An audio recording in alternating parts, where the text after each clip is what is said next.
So a little bit of a tough problem here. The question is saying the B is increased by 20%. That gives me the result, which is C. Then C gets decreased by 5%. The result is D.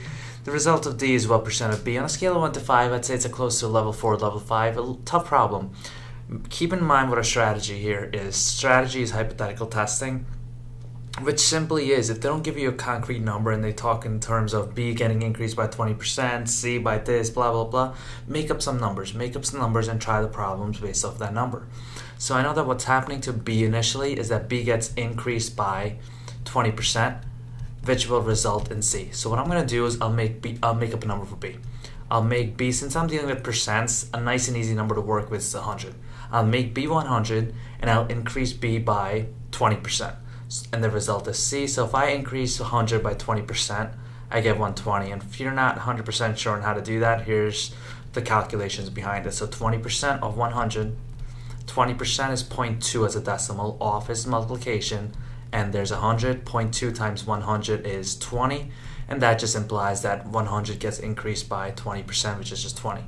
Now C gets decreased by 5%. So I have to figure out 5% of 120. So 5% of 120, and I have to decrease 120 by that. So 5% of 120, 5% as a decimal is 0.05 times 120, and that should give me 6. 0.05 times 120.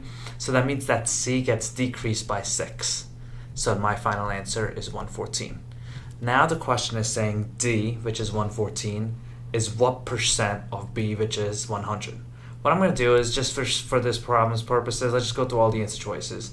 You might have realized at this point that it is 114%, because if I start off on 100 and my final result is 114, 114% of 100 is 114. But let me go to the answer choices, it'll make it a little bit clearer. 25%. Now, the question is D, which is 114, is what percent of B? 25% of 100 is 25, which is now what D is. So that's why A is gone. B is 75%. 75% of 100 is 75%. C is saying 114%.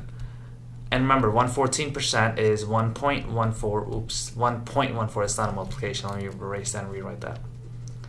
So that's 1.14 times 100, which is 114.